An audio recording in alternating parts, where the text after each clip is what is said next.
Hello मेरे प्यारे बच्चों, आज हम लोग करेंगे नीट के लगातार 10 साल के क्वेश्चंस को जो कि काइनेटिक थ्योरी ऑफ गैसेस से आए हुए हैं बेटा। तो ये चैप्टर बहुत इंपॉर्टेंट है, फ्रीक्वेंट क्वेश्चन यहाँ से आता रहता है।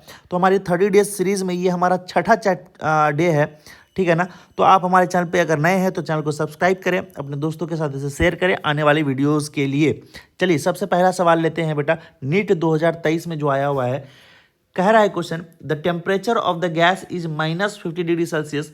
To what temperature the gas should be heated so that RMS speed increased by 3 times.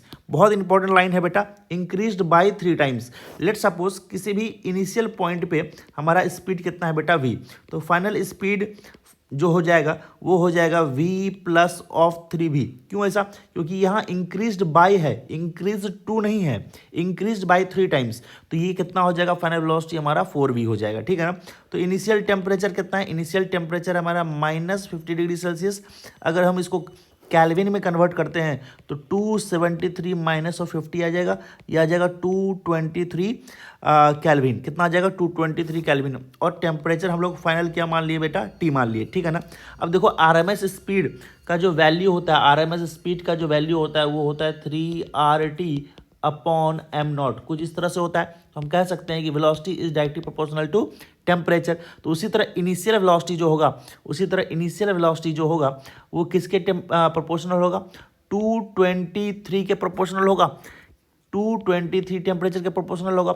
और जो हमारा फाइनल वेलोसिटी होगा वो किसके करस्पॉन्डिंग प्रोपोर्शनल होगा, टी टेम्परेचर करस्पॉन्डिंग प्रोपोर्शनल होगा।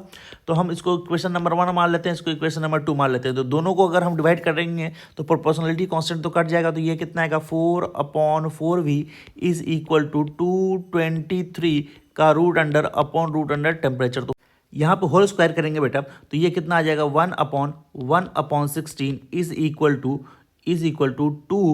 223 अपॉन टी। तो यहाँ से टी कितना आ जाएगा, टी आ जाएगा 223 इंटू 16। और ये आएगा कितना, एग्जैक्ट वैल्यू इसका आ जाएगा बेटा, इसका एग्जैक्ट वैल्यू आ जाएगा 3568 कैल्विन। ये जो टेम्परेचर आया हमारा 3568 आया। तो देखते हैं हम लोग ऑप्शन मैच कर कौन सा कर रहा है। देखो कैल्विन 3097 और कैल्विन 223, तो ये ऑप्शन हो नहीं सकता। अब सेल्सियस में मैच करते हैं। तो इस टेम्परेचर को सेल्सियस में कन्वर्ट करने के लिए 3568 में से 273 माइनस करेंगे तो आ जाएगा हमारा सेंटीग्रेड में। तो कितना आएगा हमारा, ये आ जाएगा 3295 सेंटीग्रेड। तो ऑप्शन नंबर कौन सा मैच कर रहा है, ऑप्शन नंबर हमारा मैच कर रहा है बेटा ऑप्शन नंबर 1। तो ऑप्शन नंबर नेक्स्ट सवाल है बेटा 2022 का क्वेश्चन है ये। An ideal gas undergoes a 4 different process from the initial state as shown in the figure below. Those processes are adiabatic, isothermal, isobaric and isochoric. The curve which represents the adiabatic process। ठीक है बेटा, अब देखो यहाँ ध्यान से, किसको adiabatic बोलेंगे, किसको आइसोथर्मल बोलेंगे, बहुत इंपॉर्टेंट नोट में हम लोग यहाँ पे इस बात पे चर्चा करेंगे बेटा। देखो बेटा, अगर कोई भी आपके पास पीवी डायग्राम कुछ इस तरह से है, क्या है बेटा, कुछ आपके पास पीवी डायग्राम कुछ इस तरह से है। लेट सपोज ये हमारा वाई एक्सिस पे क्या है बेटा, प्रेशर का एक्सिस है, ये हमारा वॉल्यूम का एक्सिस है। कुछ इस तरह से अगर आपके पास कुछ ग्राफ है, कुछ इस तरह से आपके पास कुछ ग्राफ है, कुछ इस तरह से आपके पास ग्राफ है। तो ये जो होता है बेटा, ये होता है आपका एडियाबेटिक और ये होता है आपका आइसोथर्मल, करेक्ट है क्या।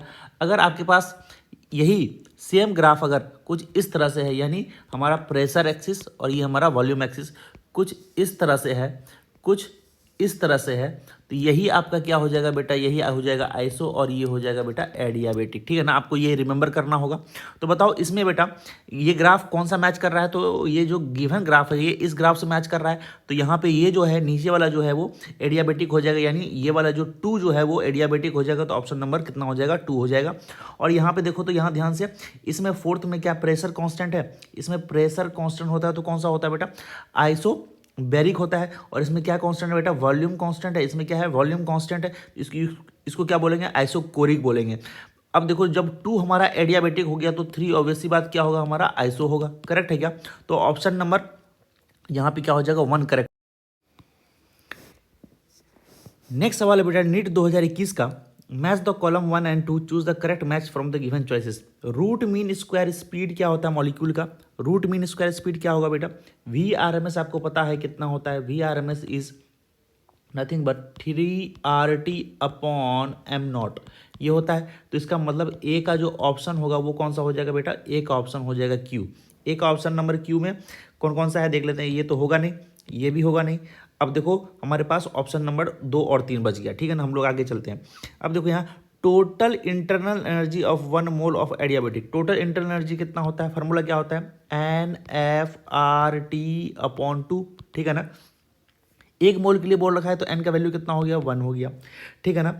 और डायटोमिक मॉलिक्यूल है तो कितना होगा बेटा? 5, यानी डिग्री ऑफ फ्रीडम कितना हो गया? 5।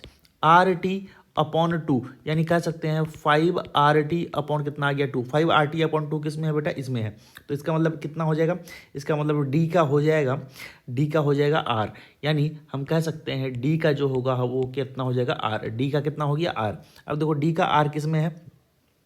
डी का आर किस में है? इन दोनों ऑप्शन में। देखो ए का तो क्यू मैच कर गया और डी का क्या मैच करना चाहिए बेटा? आर। तो यहाँ से हमको सीधा सीधा पता चल गया कि ऑप्शन नंबर 3 होगा। बात क्लियर है क्या? तो इस तरह से आपको ऑप्शंस को एलिमिनेट करना पड़ेगा। और यहाँ पे देखो तो बेटा average kinetic energy of the molecules, average kinetic energy of the molecules कितना होता है? एक मॉलिक्यूल्स का कितना होता है बेटा? एक मॉलिक्यूल का एक डायरेक्शन में होता है हाफ ऑफ KT। तो आप बेटा अगर एक मॉलिक्यूल है और वो मोनोटॉमिक है तो हम कह सकते हैं उसका 3 डायरेक्शन में क्या होगा? एनर्जी होगा। तो ये कितना आ जाएगा? हाफ, ये कितना आ जाएगा? हाफ इंटू 3 इंटू KT, यानी 3/2 KT। 3/2 KT कौन सा है बेटा? ये ऑप्शन है। तो इसका मतलब ये होना चाहिए कि सी का कितना होना चाहिए? S होना चाहिए। तो देखो सी का S यहाँ भी मैच कर रहा है, तो ऑप्शन नंबर कितना हो जाएगा? 3 हो। नेक्स्ट सवाल है बेटा नीट 2021 का, the average thermal energy of a monoatomic gas is where KB is Boltzmann constant and T is the absolute temperature. तो हम लोग जानते हैं बेटा फार्मूला बेस्ड है ये क्वेश्चन। हम लोग जानते हैं कि energy of a average thermal energy of a molecules जो होता है वो कितना होता है बेटा? Half of KT। ये एक मॉलिक्यूल्स का है पर्टिकुलर एक डायरेक्शन में। तो अगर हम ये मोनोएटॉमिक है, मोनोएटॉमिक का मतलब डिग्री ऑफ फ्रीडम कितना होगा बेटा? 3 होगा। मतलब ये 3 अलग अलग इंडिविजुअल डायरेक्शंस में क्या रखेगा बेटा? अपना एनर्जी को रखेगा। तो हम कह सकते हैं कि 3/2 KT। तो इसका मतलब ऑप्शन कौन सा हो जाएगा? 3/2 KT किस में है? Option number 3। नेक्स्ट क्वेश्चन है बेटा the mean free path of a gas with a molecular diameter D and the number density and can be express. ये आपका बेटा डेरिवेशन होगा आपके नोट्स में कि मीन फ्री पाथ कैसे निकालते हैं। तो मीन फ्री पाथ का जो डेरिवेशन है वो थोड़ा सा क्या है बेटा? लेंदी है। तो हम लोग यहाँ पे क्या करेंगे? इसके वैल्यूज़ को सिर्फ याद रख लेंगे। तो इसका वैल्यूज़ कितना होगा बेटा? 1/√n πD²। तो ऑप्शन नंबर कौन सा हो जाएगा बेटा? सी हो जाएगा। ऑप्शन नंबर कितना हो जाएगा? सी हो जाएगा। तो which will be the correct answer? Option number हमारा 3rd ऑप्शन नंबर करेक्ट हो जाएगा। तो ये फार्मूला बेस्ड कुछ क्वेश्चन होते हैं बेटा जो डायरेक्ट पूछे जाते हैं, तो आपको फार्मूला याद होना चाहिए। नेक्स्ट सवाल है बेटा a cylinder contains hydrogen gas at a pressure of 249 kilo pascal and temperature 27 degree Celsius. तो इसका डेंसिटी बताना है। इस डेंसिटी इज, और यहाँ पे आर का जो वैल्यू है वो 8.3 जूल पर मोल पर केल्विन है, ठीक है ना। अब देखते हैं हम लोग क्या इसमें कर सकते हैं। अब बेटा समझते हैं चीज़ों को। हाइड्रोजन गैस कितना प्रेशर पे है बेटा? 249 किलो पास्कल, और टेम्परेचर कितना है? इतना डेंसिटी निकालना है। तो हमको एक रिलेशन पता है क्या कि P is equal to ρRT upon m0। क्या हमको ये रिलेशन पता है ना? तो हम लोग प्रेशर कितना है बेटा? 249 किलो पास्कल, तो 10⁻³ पास्कल हो जाएगा, है ना। रो डेंसिटी निकालना है और आर का वैल्यू कितना है? 8.3, और टेम्परेचर कितना है? 27 डिग्री सेल्सियस। 27 को जब हम कैल्विन बदलेंगे तो इसी को हम लोग कितना ले सकते हैं बेटा? 300 कैल्विन। तो ये कितना आ जाएगा? 300 कैल्विन। और मास ऑफ द हाइड्रोजन कितना होता है? 2 × 10⁻³ kg। हाइड्रोजन मॉलिक्यूल है ना, तो इसका मास कितना होगा? 2 × 10⁻³ जैसे ही आप इन सबको सेपरेट करके डेंसिटी निकालोगे तो ये आ जाएगा बेटा 0.2 kg/m³। तो ऑप्शन नंबर कौन सा हो जाएगा? ऑप्शन नंबर 3rd हो जाएगा। नेक्स्ट सवाल बेटा नीट 2019 का, increase in temperature of the gas filled in a container would leads to increase in mass. Mass बेटा कांस्टेंट रहेगा क्योंकि कंटेनर क्या है बेटा, हमारे पास कंटेनर का वॉल्यूम क्या होता है बेटा, फिक्स होता है, ठीक है ना। तो मास तो हमारा इंक्रीज करेगा नहीं, तो ये ऑप्शन हो गया गलत। Increase in its kinetic energy, हाँ बिल्कुल काइनेटिक एनर्जी इंक्रीज कर सकता है, क्योंकि जैसे टेम्परेचर बढ़ाएंगे तो मॉलिक्यूल्स में क्या होगा बेटा, रैंडमनेस होगा, और रैंडमनेस होगा जितना ज़्यादा रैंडमनेस होगा उतना ज़्यादा उसका काइनेटिक एनर्जी बढ़ेगा, ठीक है ना। डिक्रीज इन प्रेशर, प्रेशर बिल्कुल भी नहीं बढ़ेगा, क्योंकि हम लोग जानते हैं इक्वेशन से P V is equal to N R T. तो देखो ध्यान से बेटा, वॉल्यूम कांस्टेंट है, नंबर ऑफ मोल्स कांस्टेंट है, आर कांस्टेंट है, तो जैसे ही टेम्परेचर बढ़ा होगा तो प्रेशर इंक्रीज करेगा। आई बात समझ में क्या, तो प्रेशर डिक्रीज तो प्रेशर होगा नहीं। Decreases the intermolecular distance, intermolecular यानी दो मॉलिक्यूल्स के बीच में जो डिस्टेंस है, टेम्परेचर बढ़ाने से ये इंक्रीज करेगा ना कि डिक्रीज करेगा, तो ये भी ऑप्शन हो गया गलत। तो option number second is the next सवाल है बेटा, at what temperature will the RMS speed of the oxygen molecule will become just sufficient for escaping from the earth atmosphere. तो बेटा हमको वो टेम्परेचर निकालना है जिस पर ऑक्सीजन मॉलिक्यूल्स अर्थ सरफेस को छोड़ दे। तो सबसे पहली बात की अर्थ सरफेस को छोड़ने के लिए उस मॉलिक्यूल को एस्केप वेलोसिटी एक्वायर करना होगा। तो अर्थ का जो एस्केप वेलोसिटी है वो होता है बेटा 11.2 किलोमीटर पर सेकंड। ये आपने ग्रेविटेशन वाले चैप्टर में पढ़ चुका होगा, है ना। इसी को अगर हम मीटर पर सेकंड में बदलने की कोशिश करें, ये आएगा 1200 मीटर पर सेकेंड, ठीक है ना। अगर यही वेलोसिटी ऑक्सीजन मॉलिक्यूल को मिल जाए एट अ पर्टिकुलर टेम्परेचर, तो हम कह सकते हैं कि वो पृथ्वी से बाहर चला जाएगा। तो यानी यही इसके वेलोसिटी किसके बराबर होगा बेटा, इसके मॉलिक्यूल्स के आरएमएस स्पीड के बराबर होगा, 3RT/m0, कुछ इस तरह से होगा। तो यहाँ पे क्या करेंगे बेटा, 11200 ये आ गया, thrice of R temperature upon यहाँ क्या होता है बेटा, मॉलिकुलर वेट पर मोल, मतलब ग्राम केजी पर मोल में रहना चाहिए ये मॉलिकुलर वेट आपका। लेकिन जो हाइड्रोजन का मास है वो एक मॉलिक्यूल्स का है, तो हमको एक मोल का निकालना होगा। तो क्या करेंगे बेटा, एक मोल का निकालना होगा तो हम लोग क्या करेंगे, 2/76 10⁻⁻26, तो एक मॉलिक्यूल का आया। और यहाँ से अगर हम लोग एन ए नंबर को मल्टीप्लाई कर देते हैं तो हम कह सकते हैं कि एक मोल का क्या आ गया बेटा, मास आ गया। बोलो हाँ या नहीं। तो यहाँ पे हम लोग मॉलिकुलर वेट क्या करते हैं बेसिकली, एक मोल का कितना मास है that is called molecular weight, ठीक है ना। तो ये आ जाएगा 11200। अब देखो यहाँ R/Na, यहाँ पे R/Na, यहाँ पे बेटा ये देखो, तो ये R/Na क्या बनेगा, क्या हम कह सकते हैं इसको बोल्ट्जमैन कांस्टेंट बनेगा क्या। तो यहाँ से लिखेंगे 3kT/2.76 इंटू 10⁻⁻26, करेक्ट है क्या, का रूट अंडर लिखेंगे।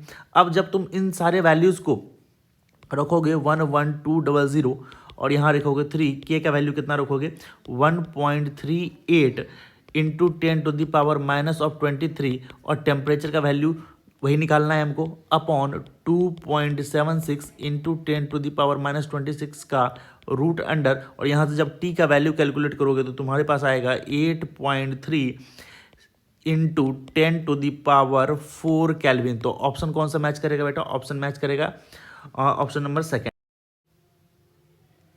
नेक्स्ट सवाल है बेटा, gas mixture contains 2 mole of oxygen and 4 moles of argon at a temperature T, neglecting all the vibrational mode, the total internal energy of the system is। तो internal energy का सबसे पहले बात formula क्या होता है बेटा, इंटरनल एनर्जी का फॉर्मूला होता है NFRT/2, करेक्ट है क्या बेटा। अगर हमको टोटल एनर्जी निकालना है दोनों गैस की वजह से तो हम लोग लिखेंगे internal energy due to oxygen molecules, internal energy due to argon gas. तो बताओ यहाँ पे क्या लिखेंगे, NFRT/2 किसके लिए बेटा, ऑक्सीजन के लिए, उसी तरह NFRT/2 किसके लिए बेटा, आर्गन के लिए, करेक्ट है क्या।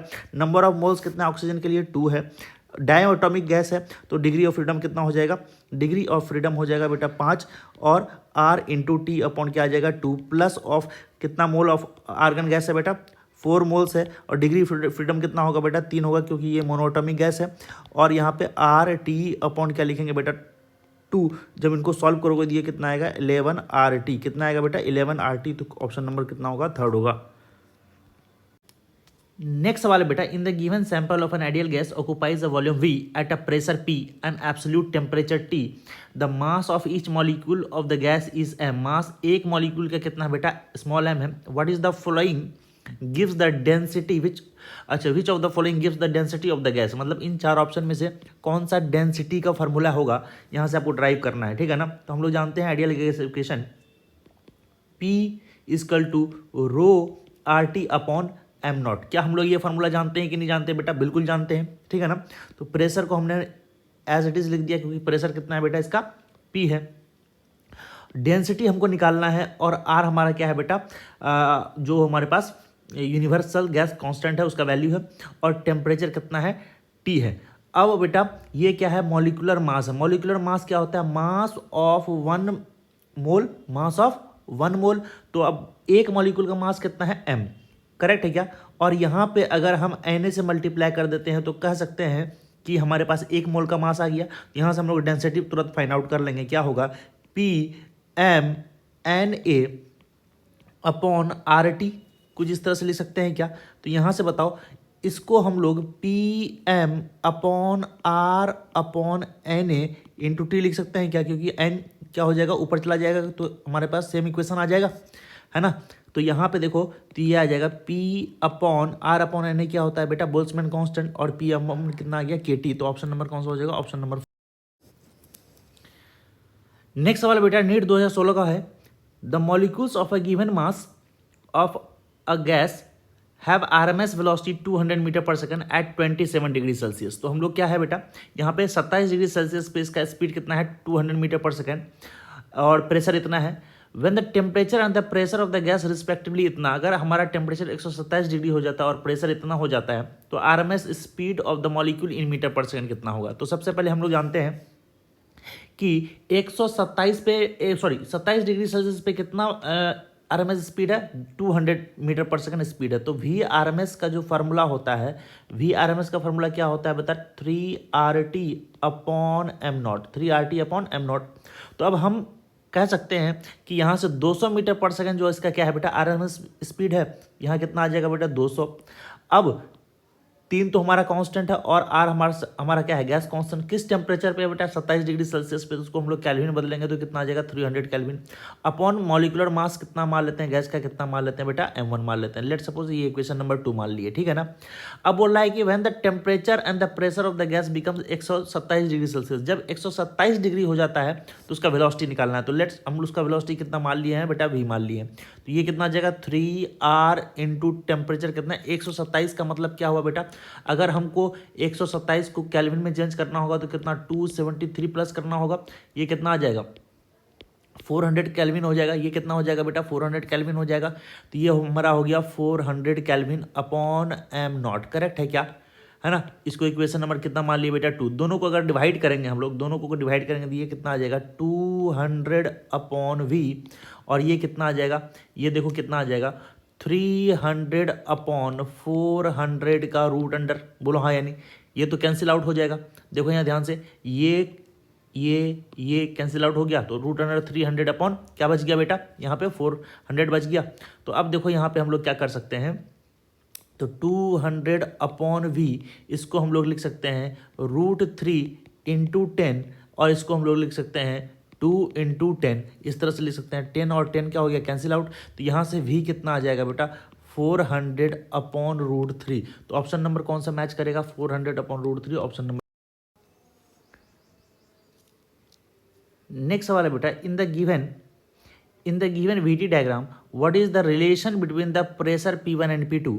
ये बहुत इंपॉर्टेंट क्वेश्चन है बेटा। इस टाइप का क्वेश्चन बार बार रिपीट होता है। देखते हैं किसको किस तरह सॉल्व करते हैं। तो हमारे पास कौन सा एक्सिस है बेटा? V और T एक्सिस। तो क्या हम लोग आइडियल गैस इक्वेशन से इतना लिख सकते हैं क्या? PV is equal to nRT। अगर उसको डिफ्रेंशिएट करें कीपिंग द प्रेशर्स कांस्टेंट, तो हम लोग क्या पाएंगे बेटा? P into DV is equal to nR/dt, कुछ इस तरह से लिखेंगे क्या? अगर हम लोग यहाँ पे लिखेंगे DV upon DT is equal to कितना आएगा बेटा? nR अपॉन P, करेक्ट है क्या? अब देखो यहाँ ध्यान से बेटा, DV अपॉन DT क्या है बेटा? DV upon it is the slope. यही तो हमारे पास क्या है? स्लोप है। अब बताओ, स्लोप अगर ज़्यादा हुआ, अगर स्लोप ज़्यादा हुआ तो प्रेशर क्या होगा बेटा? कम होगा, क्योंकि प्रेशर कम होगा तो स्लोप क्या होगा बेटा? ज़्यादा होगा। कह सकते हैं कि अगर प्रेशर अगर कम हुआ तो स्लोप क्या होगा? ज़्यादा। तो बताओ यहाँ पे स्लोप जो है ये θ1 है, ये क्या है? θ1, और ये क्या है? θ2। तो तो हम कह सकते हैं कि θ1 ज़्यादा है या θ2 ज़्यादा है। तो θ2 ज़्यादा है, इसका मतलब इसका स्लोप क्या है बेटा, ज़्यादा। तो प्रेशर P2 क्या होगा, कम होगा। तो इसका मतलब P1 is greater than P2। तो P1 is greater than P2, option number 4।